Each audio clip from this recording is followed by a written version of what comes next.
Hi, everybody. This is John Donvan. Welcome to Intelligence Squared and to a debate about a law, or actually a series of laws, one in every state. They are relatively new. They went into effect with huge public support. They are the laws that require sex offenders to register on a list that is available to the public. The first such law went into effect about 30 years ago in Washington state, and today there are some 800,000 people in the U.S. whose names appear across 50 state registries and a federal version. The primary purpose of these laws is the idea that people should know if a sex offender lives near them or works by them, where having that information would help keep the rest of us safer. Part of the thinking also is that being on the list would discourage recidivism, and that's a term that simply refers to someone who has been convicted of a crime offending again. Safety and justice, those are the assumptions. This debate is about whether those assumptions have proven valid now that we have had 3 decades to see their impact, and whether the price paid for being on a registry is justified practically and also morally. The question we're asking, do sex offender registries do more harm than good? Let's get to it. So let's meet our guests now. And again, the question is, does the sex offender registry do more harm than good? We will have one debater answering yes to that question and the other answering no. Our yes is from Emily Horowitz. Emily is a sociologist who researches sex offense law and policy. She is the author of Protecting Our Kids, ?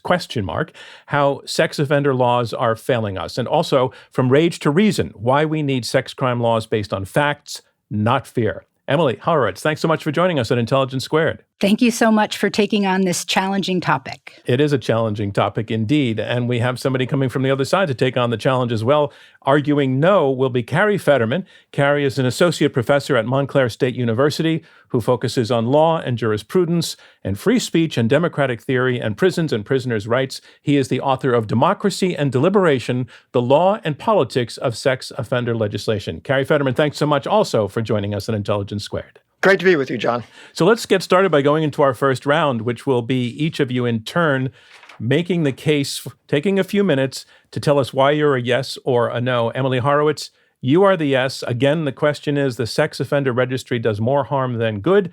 You're up first.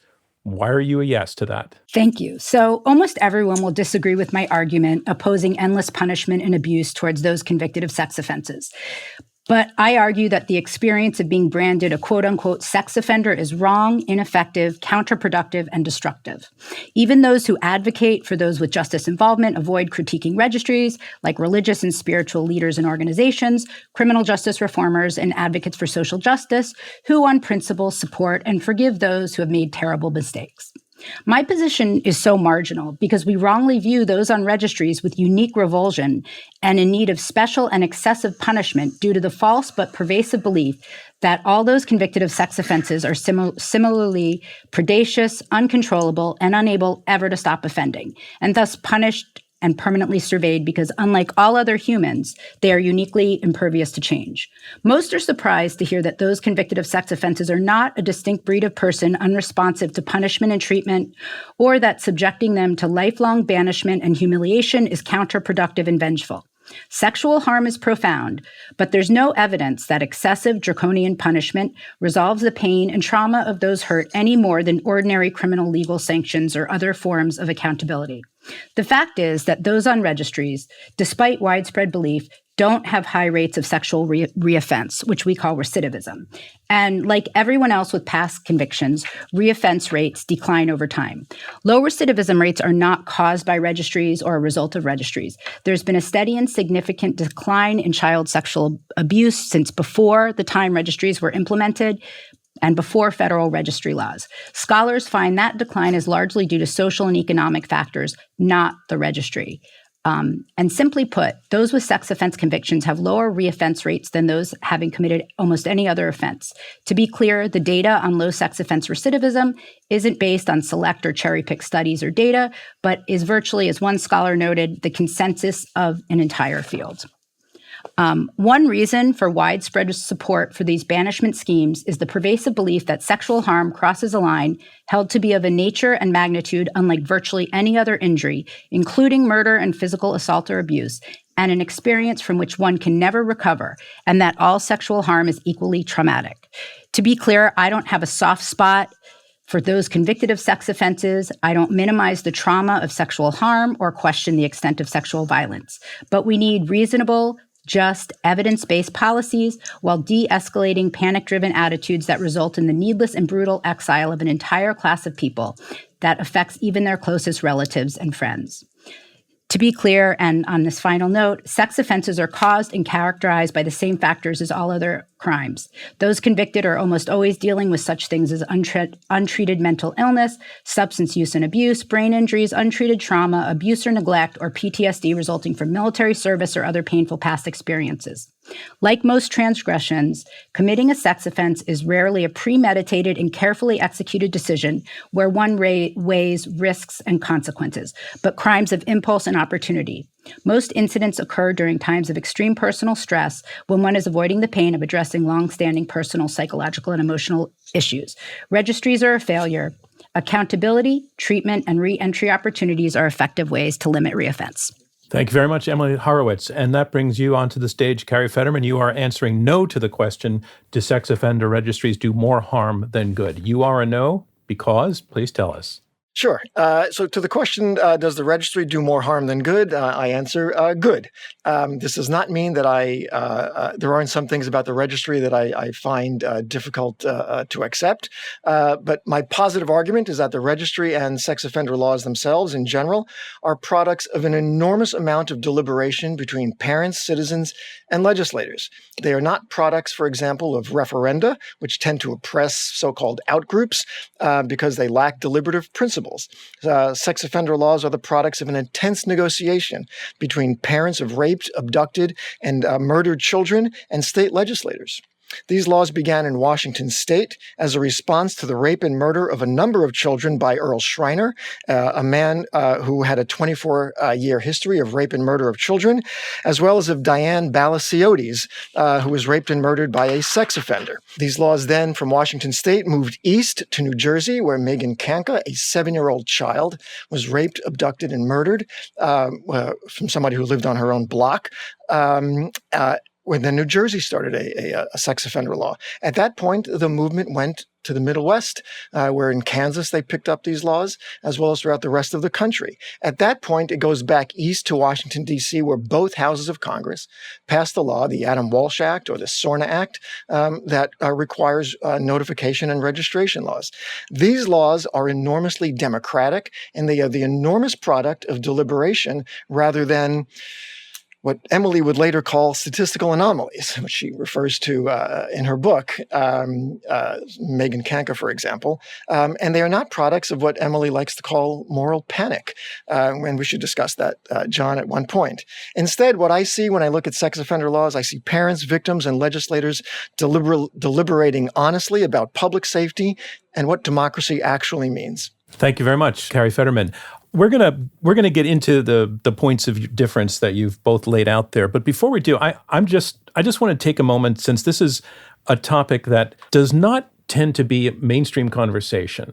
And Emily, in particular, you've already pointed out that that you feel you're taking a position that is represented by that you refer to as marginal, in that it's highly unpopular. That by arguing in any way against sex offender registry laws, that you are in some ways touching a third rail. It's a taboo. I'm just curious, I want to ask each of this question, how you got into this topic as a field of study.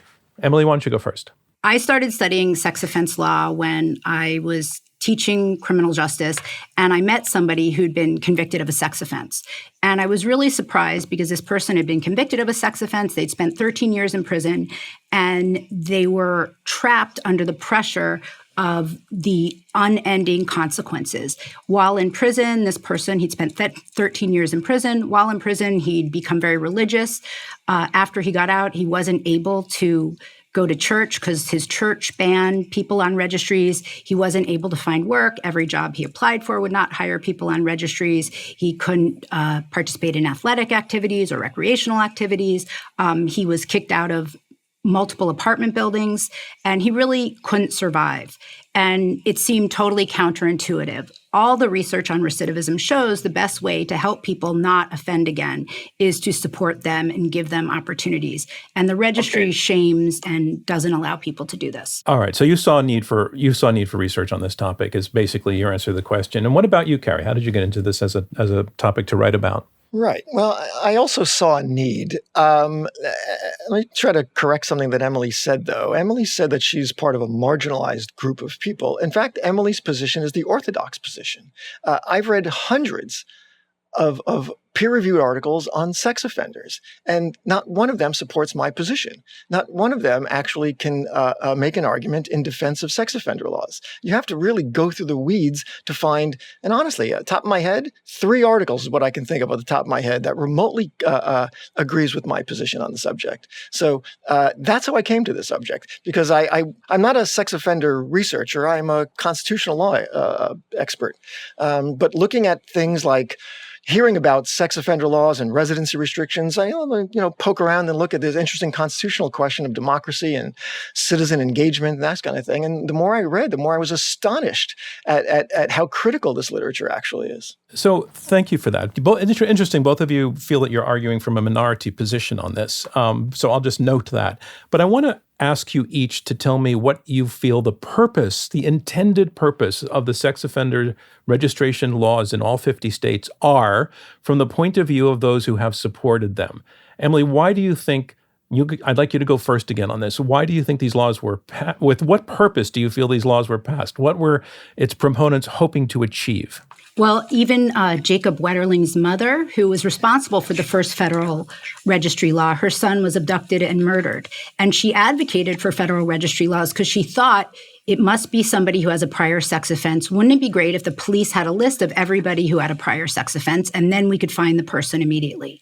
She's now retracted her position and said these laws do way more harm than good, and this was not. But what social good do you think that these laws were meant to achieve? So I think when you hear about an abducted child, and they are statistical anomalies, almost no children are abducted and murdered by strangers on registries. It almost never happens, thank goodness, but it captures our imagination and is so horrifying. It's the most horrifying thing we can imagine. We want to do something. So we think these laws will help us. If we know everybody in our neighborhood who's had a prior sex offense, our children will be safe. But unfortunately, over 93% of sexual offenses involve people we know, and they're not on registries. More from Intelligence Squared US when we return. Welcome back to Intelligence Squared US. Let's get back to our debate. So your answer is that those who had passed them wanted to make the world safer for people out there. Carrie, what's your understanding of the purpose of these laws by those who passed them? Yeah, well, public safety. This is, Emily likes to link the registry with sex offenders. I like to look at the first phase, which is that children were being abducted in Washington state. There's plenty of evidence of this. Earl Schreiner was a miserable person who had a rape spree for over 24 years. Children were dying. And then this Diane Balasiotes, who was a teenager, she was raped and abducted and killed. Her mother, who was a completely unpolitical person. So Emily will bring up Wetterling's mother, who changed her mind, but Adam Walsh's father didn't change his mind, and the Kanka's parents didn't change their mind, and Balasiotes didn't change her mind. There are hundreds of parents whose children have been abducted and killed, who got involved politically, which I found, as a scholar of democracy, I found that to be the grassroots. This is the common sense view, that people were being abducted and killed, and that there ought to be a stop to this. So I was really quite taken by these narratives of civic engagement by parents. These are very powerful stories. Okay, so what you've both said, and I think it's somewhat obvious, is these laws were passed with the notion that they would make the general public safer. And I want to look at that contention. I know, Emily, that you are also focused on the impact of those who are convicted, and I want to get to that. But first, I want to talk about, does it make the world safer for people to have these laws? And you've alluded a little bit to this, Emily. I think you're saying, no, it doesn't. So what is your argument that they don't actually produce the outcome that those who supported the laws intended? It's the consensus of the entire field. And recidivism declines over time.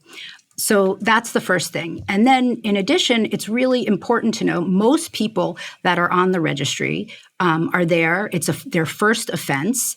They have no prior convictions, and the victim is someone known to them. Almost all sexual abuse, like all crimes, involve people you know. So the registry was designed with good intentions by parents thinking this will protect our children from strangers.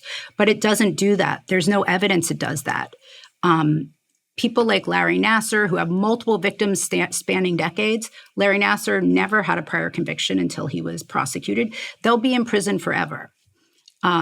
They're very expensive, and they take away from punishing and preventing new sex offenses. There's been revelations in recent years about gluts of sexual assault kits that are not tested in police stations, yet enormous resources are put into this registry, which is not doing anything. In order to prevent sexual abuse, which we've done a good job with decreasing the rates of sexual abuse since the early 90s, was a result of social changes, less tolerance for abuse, awareness, and economic factors, just like with all other sorts of crime. I'm not against punishment. People who commit sexual crimes should be punished and held accountable, but not for the rest of their lives, not publicly, not once they serve their time. So Emily's making the case, very emphatically, that the registry was designed to make the world safer, but it's not actually doing that. It's particularly designed to decrease that threat from strangers by telling us who those people are. And Emily's making the case that most of the assaults do not involve strangers, and that most of the people who are on the registry are first-time offenders. So, they weren't caught before that. So I'd like you to take on the gist of her argument that the registry doesn't actually function the way it was supposed to. Well, I don't doubt that the registry has some problems, but I view the registry as a tool of deterrence, and deterrence theory is not overly concerned about raw numbers. In other words, if it's I mean, Emily's argument in some sense, she makes a claim that sex offending declines with age. Literally every crime declines with age. So what's the point about such an argument? I'm just saying this as a layperson, but the point would be that why should somebody stay on the sex registry through their 60s and 70s and 80s? Well, precisely because, for one thing, people do need to know that there are sex offenders in their neighborhood. I have documented... Well, that's begging the question, I think. Is it not? Yeah, no, not to me, because I have documented stories in my book where a 70-year-old guy raped an underage girl. He was on the registry, actually. So, Emily, to respond? Yeah, I think lifetime consequences and excessive long sentences for many offenses are ineffective and wasteful. You see our prisons filled with people in hospice. And for people on the registry, well, it is the point. If people age out of crime, why do we have lifetime registries? Why are they there? They have to keep registering. There's a huge problem with nursing homes. People on registries can't get accepted into nursing homes. Emily keeps saying about recidivism rates as if they are uncontroversial, and they're completely controversial. Emily herself has recidivism rates in her book at 70% in some instances. So they bounce around. They bounce around from 1 to 5 years. They bounce around from male to female. They bounce around from different groups. There are all sorts of reasons. Untreated sex offenders, as the Department of Justice mentions, could be recidivism rates could reach something like 80% in some cases. Well, the registry doesn't decrease recidivism, and there's millions of people on registries. It's not supposed kids to. And mothers and spouses. That's why most anti-registry activists, in fact, the leaders of most of the major organizations, are mothers and spouses of people on registries. Nobody's saying that anybody is expendable, but these registries are not helping anyone. I would just say that recidivism numbers are sufficiently low. The most recent analyses show the whole field finds them low and they decrease over time, that it makes little public safety sense to focus all of our efforts and resources on what is a relatively small population. And this is true even if we forget the fact that registration, notification, and restrictions are effective at reducing recidivism, whether it's low or high. And there's other evidence that these laws may actually increase recidivism by creating what we know are well-validated recidivism risk factors. If we make people desperate, if we humiliate people, if we deny people dignity, that is not a way to help them re-enter society. I've spent the last couple of years interviewing people on registries for my forthcoming book, and the devastation is horrific. Most people on the registry deserve a second chance and want a second chance. They have been punished enough. They've been held accountable. They've been held accountable to a point where they can barely eat or live. It's just a matter of how we care about human beings. If some people are disposable, if we want to create monsters, it's not a good thing. It hurts all of us. Carrie, I wanted to ask you about what assumptions are made about sex offenders as opposed to other criminals, that they require sort of lifetime monitoring. You know, people do commit murder, do serve their time, and do get out of jail, but they don't have to sign up for a murder registry. Something else is going on with the assumptions about sex offenders. I wanted to ask you what that is. You know what it is? It's nobody likes to see a 13-year-old girl get raped by a 35-year-old man. And I think that society has a right to say that some things are just beyond the pale. It's these kinds of stories, you know. So Diane Balasiotti, she was, I don't know, a teenager or something like that. But Earl Schreiner's victims are 7, 8, 9 years old. Megan Kanka's 7 years old. Wetterling was 11 or so. Jessica from Jessica's Law was 9. Rice was also a child. These kinds of things grate against a democratic people who don't want to tolerate this kind of behavior in their neighborhoods and communities. That's what they are. So it's not about the nature of the person, it's about the nature of the crime, you're saying? Of course it's not about the nature of the person. Yeah. It's the crime itself. Are you suggesting that the lifetime presence on the sex offense registry is part of punishment, or is that the main goal, or is the main goal the safety point that we talked about at the beginning? Well, all right. So technically speaking, the registry is a civil remedy. It's not punitive. Emily's going to say it's punishment. It's not punishment. So any effects of this civil regulation are purely civil. They have no relationship to the Eighth Amendment at all, actually. So these are civil regulations. They're not punitive, but they are deterrents. You can have a civil regulation that deters. But you just made the case that what justifies it is the outrage of society, as opposed to a deterrence fact that we don't want it to happen again is one thing. But it's both. Yeah, I'm sorry, it's both. Yeah. Okay. Yeah, no, it's an outrage that obviously you don't want a second Megan Kanka to disappear in your neighborhood. Emily, can you give us this was covered a little bit in the beginning, but go back to the beginning of these laws that Carrie laid out. What was going on in terms of the culture and a sort of an increasing awareness of the prevalence of sex crimes, period? Something that 50, 60 years ago were routinely overlooked and not prosecuted by police, not reported, much less reported even so than today. And bring us up to date on where we are now in terms of states that have laws, how many people are on registries, et cetera. Okay, so the most recent data that is out there shows almost 1 million people are on registries. Everybody who's on the registry, their address is on the internet, and so their families, children, parents are also exposed to this. Some registries also include your work address. In some states, they put your shoe size and your photograph. And some places, all your neighbors are notified when you move in or on a regular basis that somebody who has a prior sex offense lives near them. And what sort of offense qualifies to have the requirement to have to register on the registry? What is the range of offenses? Obviously, rape we've talked about a significant amount. Are there others? And what proportion of it, by the way, includes rapists? You can get on the registry for a wide range of sexual offenses: statutory crimes, Romeo and Juliet offenses. Can you use that's a term of art? What is a Romeo and Juliet offense? Like a 20-year-old and a 16-year-old. Anybody who's under the age of consent. What if both individuals are under the age of consent? Can that get them on the register? Yeah, actually, there's people who are on the registry who are children themselves. About a large percentage of sexual offenses involving children are committed by other children themselves. And in some states, children can be on the registry. In other states, once you become an adult, you're on the registry. So you can be on the registry for a crime you committed as a child. People under 30 are overrepresented on registries. So you can get on the registry for a wide range of crimes, sting operations, talking to an FBI officer, posing as a minor, non-contact offenses, looking at pictures. So you can be on there, but most people who are on there, and as I mentioned, also you can be on there if you have an adult victim.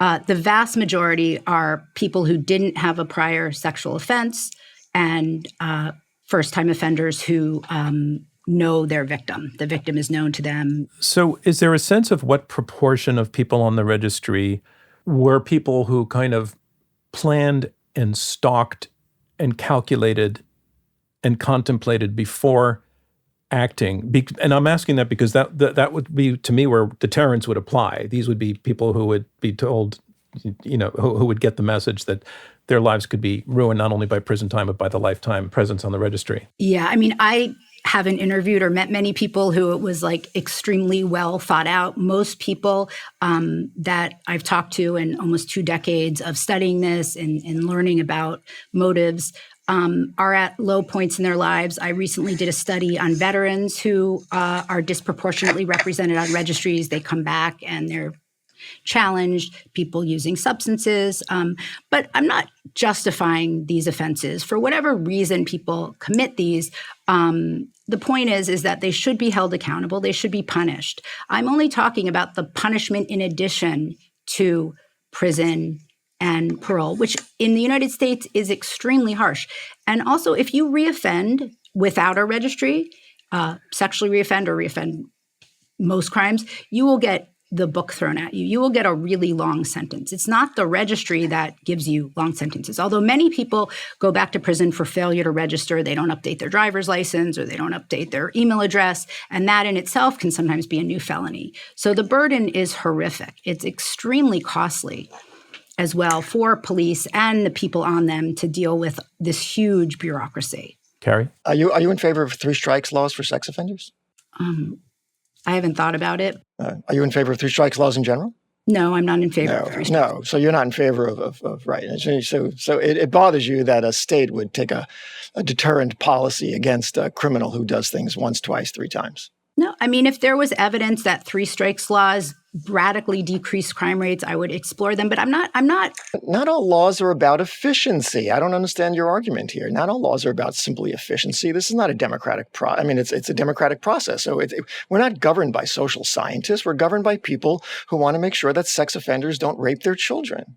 But these laws don't do that. These laws don't prevent new sexual offenses. 95% of new sexual offenses are committed by people not on registries. And the fact that there's a registry clearly isn't deterring them. First of all, why don't you mention that sex offenders are grossly underreported? And so any recidivism fact that you have about sex offenders is not accurate, actually. And before, when you said, there are 140,000 rapes in the United States. We have laws against rape, and yet and we know for a fact that 140,000 rapes is completely underreported. Carrie, you made a strong statement when you said that any fact that Emily has is not accurate. Did I say that? Accurate? No, I don't think I said every fact or any fact that she said is not accurate. No, I don't remember. I don't think I said that. You can roll the tape, but I don't remember saying that it was inaccurate. I know that she's not being forthright about sex offenders. Again, the number now, is. Wait. Now you're accusing her of not being honest, I think. No, I didn't say honest. She's not being forthright. She's not telling us the whole truth about what sex offenders do. That's Emily, are you hiding something? Are you keeping something back from your argument? But did she say once that these laws that sex offender reporting is terribly underreported? Okay. Well, so I'll address that. Thanks for bringing that up, Carrie. That's a really important issue. Many people say the recidivism rate data that shows recidivism low is unreliable because of sex crime underreporting, right? But first of all crimes are underreported, including most violent and property crime. So we know that when you look at self-report surveys, there's a lot more sexual crime than in the official data. Right. And it's clear that those convicted of sexual offenses represent a minuscule percentage of perpetrators, which is also why I argue, why spend all of our time focusing on this? Let's test sexual assault kits that are like sitting in police stations totally ignored. Let's not have underfunded police departments spend all day registering homeless registrants once a week. But the problem of underreporting, and I'm kind of quoting Ira Ellman here, a wonderful law professor, is that it's misinterpreted and weaponized. So one, people will say, well, people who are on these registries are likely to have committed way more crimes, right? So once they're caught, they've done way more things in the past, right? Which obviously DUI, all sorts of crimes, people get away with a lot before they're caught, right? But second, and far more importantly, the underreporting issue is used to challenge the low rates of sex offense recidivism. And this is based on the idea that if the incidence of sex offenses are underreported, so must the frequency of crimes committed by those with prior sex offense convictions. And this is the main point. But there's many reasons why sex crime recidivism rate data is actually very, very good. And I'll just tell you a couple of reasons for that. First of all, victims are far more likely to report sexual offenses that are committed by somebody who's on a registry. If you're a victim of sex offense and the person's on a registry, you know you will be believed, it will be taken care of immediately. Police are more likely to identify and thus arrest perpetrators with prior sexual offenses. Police are more likely to follow up on reports by victims who identify the perpetrator as someone with a prior. And prosecutors are more likely to file and win convictions when the alleged perpetrator has a prior sexual offense conviction. So the recidivism rates for those with prior sex offense convictions, according to Ellman, is that they might even be lower than the research shows. So I think underreporting is a problem in all of the entire criminal legal field. What might it say, and I'm being very, very crude with the statistical thrust here, but what might it say that, as you said, that the number of sex offenses has been decreasing pretty much since these registries went into effect? Does that tell us anything about the impact of these registries? That's a really important point because I'm concerned that we're going to have registries for 20 more years and the recidivism rate will be low and they'll say, oh, well, it's because of the registry. But if you look at data from before the implementation of registries, sexual abuse started to decrease very profoundly and once the awareness by the feminist movement and other victims' rights advocates identified this as a social problem that we take seriously. Prior to the 80s, it was very difficult to prosecute somebody for any form of sexual abuse against a child or an adult woman. I'm John Donvan. This is Intelligence Squared US. We'll hear more from our debaters right after this. Welcome back to Intelligence Squared US. I'm John Donvan. Let's get back to our debate. I want to move the conversation, Emily, in a moment to your opening argument about the impact on the accused, the convicted, which was the thrust of your opening argument, and we haven't really explored it yet. But I first want to take a question to Carrie about your opening statement, and I think throughout the thread of your argument is that I think I hear you saying, you did say at the beginning that these laws are the result of a very, very detailed and deep deliberative process that involves legislators, families, victims, police, that it's not just willy-nilly. And that, secondly, these are motivated by disgust and horror at the nature of the crimes and the long-lasting impact of the nature of the crimes. And I just want to ask you, because sometimes these laws are dismissed as society just having an impulse for vengeance. Is vengeance okay? Is that an okay motivation to be written into the law? It doesn't have to be written into the law, but vengeance is going to come probably one way or another, and it's best if it's written into the law rather than letting mobs do the vengeance. So laws can accommodate these kinds of emotions by being hard and lengthy and deterrence-based if they have to be. Sure, I have no problem with that. I mean, it's in accordance with the general principles of deterrence. I don't think that they're vengeful. I think that there is a script that Emily's position, I'm speaking singly out Emily here, that Emily's position, which I call the orthodox position, understands that these laws are particularly vengeful, but I don't see them that way. I don't think that anybody who rapes a child and is going to serve a lifetime in prison or a lifetime on the registry and not be in prison is being harmed in any way. Society has a right to defend itself. It's a very basic argument in some sense. Emily, I want to take now to your opening statement, which dwelt very much on the impact on the rights of the individuals who have served their time, are released, but not really released in a certain very important way. And just a little bit more texture about the predicament of those individuals than you've had the chance to talk about so far. Yeah, I mean, people that live under these laws, they're endlessly punished. They're permanently stigmatized. And it's kind of interesting because denying that those who've been punished the opportunity to repent and reenter society, it just creates new harm. And it also undermines all philosophical, religious, spiritual, and ethical principles about forgiveness and redemption.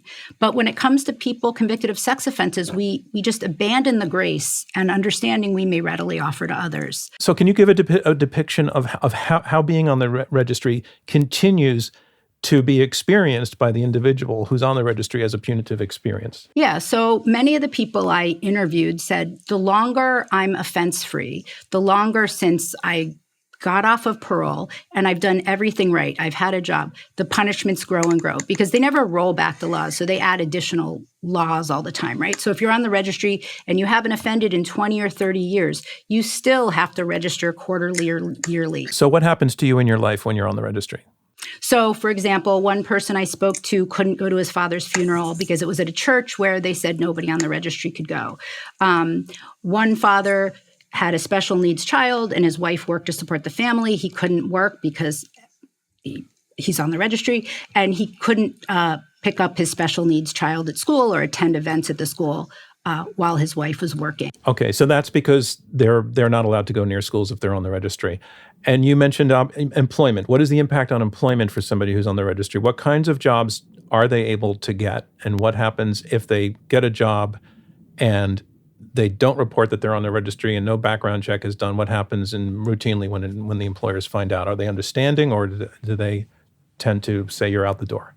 No, most, even employers that sort of get grants and brag about how they hire people with criminal histories usually always exclude people with sex offenses. One of the things that happens is some employers ban the box, which means they don't do a criminal history check. And in some states, after 7 years, it's automatically erased from your criminal history in any case. But the registry is public. So the other employees and the employers, everybody will know at some point that somebody's on the registry. So employers have to be willing to take a risk that they're okay with the public and the other employees knowing somebody's on the registry. And it's a scarlet letter. It's a brand. Even if employers will tell people, look, I understand what happened. You were young. You've been great for years. You're married with kids. I can't take the risk of having this situation, having somebody on the registry employed here. So many of the people I interviewed struggle with employment. One guy who had a college degree told me he was crying in a Jack in the Box parking lot last week because he'd applied for 30 jobs at fast food places that he couldn't get. Sometimes, obviously people have friends and they can sometimes find work, but it's often very unstable. So many people I interviewed said to me okay, I have a job and things are good now, but I know things can turn on a dime. And how justified is the fear of having a coworker who's on the registry? Very few sexual offenses take place in the workplace. One guy I interviewed managed cell phone stores, and he was very successful about it. And he said in recent years, it's gotten harder. He said 10 or 15 years ago, they knew he was on the registry and there was actually less venom. Now he's been 20 years offense-free, and it's getting harder and harder. And now they won't take a chance at having him manage a store. Okay, I want to come back to Carrie in just a moment, because Carrie made kind of a powerful and forceful philosophical argument that society made these choices by and large, and wrote these laws for reasons that have to do with wanting deterrence, safety, and maybe vengeance. But Emily, you also alluded to a philosophical point of view when you talked about religious values, redemption, forgiveness, and grace. Can you go on a little bit more about that? And then I want to have Carrie respond to that. Yeah, I think this is really about human dignity. The term sex offender is so visceral and harmful that if you put people on a list and you say sex offender, it's not surprising they're subject to vigilantes, mocking, horror. They're, thrown out of their neighborhoods, thrown out of their homes, and they live in a lot of fear. There's many examples of vigilantes. People on registries are constantly subjects to scams because people go on the list and they call them and demand money and things like that. It's an extremely vulnerable, horrific position to be in. And as I said, your kids are aware, your parents, your spouses. It's not just the individual, it's the home. Everybody in your home is subject to this. And if we believe that people deserve second chances, we've escalated sexual harm to this place where you don't know if somebody killed somebody. And societally, we've kind of lost our minds about this. We're like, well, we don't care if they murdered 8 people. We just want to know if they touched a child. And punishment and accountability is effective for all offenses, sexual and otherwise.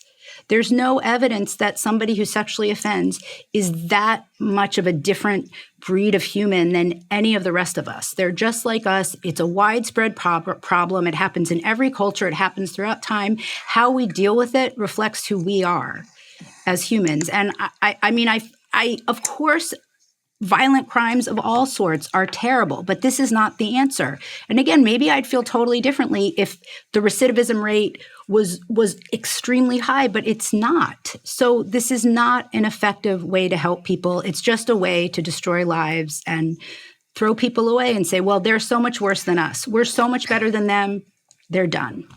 They did something so inexcusable. I don't care. We're going to humiliate and banish them forever. Is that how you see it, Carrie, and justified? No.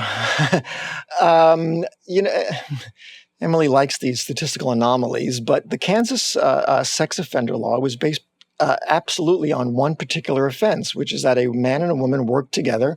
His name was Donald Gideon. He was on supervised release for a rape conviction. He sexually assaulted and murdered Stephanie Schmidt. Gideon and Schmidt worked together, though Gideon's employer didn't know about it. Following Schmidt's death, her parents formed a task force, and they started a law in Kansas to pass a law for notification and registry. But when you say it was based on one offense, not only one offense, but certainly this one offense motivated. Okay, yeah, that's what I'm saying. Right. But I want to ask you to come back to Emily's the point that Emily was making, that there is such a thing as redemption and forgiveness and giving people a second chance, and that the registry itself makes that second chance exceedingly difficult for the people who are on it. And I want to know: do you have sympathy or empathy for people in that position? Do you think first of all, do you think that it's an accurate portrayal of the predicament of people who are on the registry? Right. So you think they do have a second chance out there? I'm an empathetic person, and so I would agree with Emily that one should have empathy. Is there a second chance? Sure. That's the whole purpose of post-conviction civil commitment. It's therapeutic. It's not punitive. So I'm in favor of post-conviction civil commitment. Let's define that term for folks who don't know what you're referring to. Sure. So post-conviction civil commitment laws are after a sex offender commits his crimes and then serves his time in prison. About a year before he's about to be released, the Attorney General of the state can file for a post-conviction civil commitment of this person, which is purely civil and regulatory. It's not punitive. This person will be brought before a medical board, and psych evals will be given. And if there's a judgment for a civil commitment of this person that he remains dangerous to others in the community, he will be committed. It's not a lifetime commitment. It's on a yearly basis. There's due process all the way up and down. And that's one way to deal with a problem like this. Sure. So I do believe that. I mean, that there's therapy available, and it can work. Sure. But the group of people we're talking about now are not people who go through civil commitment and get treatment, but people who are out. They've served their time. Maybe they some of them. Romeo and Juliet, and they were 20 years old, had sex with a 17-year-old. Now this individual is 32, still on the registry, having difficulty getting a job. Does that person have a second chance? Sure. Don't rape another 17-year-old person. That person has a chance. I mean, so what? So the person can't live within 100 feet of a public school. But Emily is talking about really important in the impact on employment. I understand that. But we're talking about does that person have a second chance? And does that person deserve a second chance? Always. But this person can be hired by somebody. There's always somebody who's willing to hire in some case or another. But you know what? These people have committed. So Emily's book is filled with these narratives, and every one of these narratives. And Emily has said today a lot that, these crimes are horrible, but she doesn't say that so much in her book. In her book, these people are always innocent, or they're possibly innocent, or their mother thinks that they're innocent. I got to say, I read Emily's book, and she does say they're horrible. Okay, she says up front. I feel I should say they're horrible, even though that's not the main thing, because to take on my position, I have to say they're horrible. She says that up front, but then when she gives the narrative is always this person. I mean, I could literally pull out the book; it's right in front of me. And she says, "Well, this person is probably innocent," or this person. So, like Ernie Lopez, who rapes a 6-month-old baby, and then it turns out that maybe the baby died from a medical disease. Maybe he's innocent, but there's no evidence that for that story as much as there's evidence for the other story. There are plenty of stories in her book. This minister who rapes a 13-year-old boy. He's a good man. He feels punished by being on the registry. and he doesn't commit another crime for the rest of his life, don't do it in the first place. I mean, the essence of law has to be some sort of deterrent effect on people's behavior down the line. We're not talking about people who are just accidentally, I don't know what, accidentally raping somebody. They don't just fall over somebody. These are horrible, horrible crimes by people who do this repeatedly. I'm not sure exactly what you're talking about, but the recidivism data is really clear. People, after they are convicted and serve time for a sex offense, are at very low risk for reoffense. So every one of these federal court cases, every one of these cases aren't telling the truth? No, I'm saying there's not zero recidivism, but obsessing about sexual recidivism takes resources away from dealing with the vast majority of child sexual abuse and adult sexual abuse and sexual violence. It is wasteful to try to create these registries that have no impact on preventing sexual abuse. Look, we all agree sexual harm is traumatic and it's profound and it's pervasive. If you experience sexual victimization, you're deeply harmed. Perpetrators should be punished and held accountable. I'm not downplaying the harm caused by sexual violence. I'm not saying sexual recidivism never happens. I'm not justifying or excusing their actions. But the responses that are draconian and useless destroy lives. There's 1 million people dealing with this and all of their families. It is not right. It's not helpful. You just put your finger on a word, Emily, I'd like to take back to Carrie. You're saying that the sexual offense registry is useless. And I want to take that to Carrie. Is it useful? And what does it achieve? It achieves a public understanding of what sex offenders are capable of. I want to move into our third round, which is basically closing statements from each of you. And Emily, you again get to go first on this, and you have 90 seconds to tell us why you are arguing yes, especially in light of the arguments that you've heard for the last several minutes. So I would just say that low recidivism rates aren't caused by registries. We know the decline in child sexual abuse that radically started in the early 90s happened before registries. It's due to social and economic factors, not the registry. Registries, all they do is endlessly punish and stigmatize people who've already been held accountable. I'll repeat this. Allowing people who've been punished the opportunity to repent, to re-enter society, is the most important of all philosophical, religious, spiritual, and ethical traditions. Forgiveness and redemption is crucial to a healthy society, and it also keeps us safer. These laws are counterproductive. They create all the conditions for reoffense. There's been a huge movement in recent years to allow people with criminal histories all sorts of opportunities. But when it comes to those convicted of sex offenses, we abandon this grace. We abandon this because we've escalated this crime to such a level that is unconnected to the reality of it. Sexual harm's traumatic. It's real. You're harmed if you are sexually victimized deeply, and accountability is really important. Being against registries isn't related in any way to downplaying the harm caused by sexual violence. It's not a way to justify or excuse the actions of those who do damage, but it's an effort to reveal the extent and damage and uselessness of cruel, counterproductive, costly responses. Thanks, Emily Horowitz. And Carrie Fetterman, the last word goes to you, your closing statement. Thank you, John. So I've argued that sex offender laws do more good than harm. They're the products of the deliberative aspects of parents who have children taken away from them, state legislators, federal legislators as well as other members of the community. The orthodox position on this subject, I think, has three major problems relating to American politics and to democracy itself.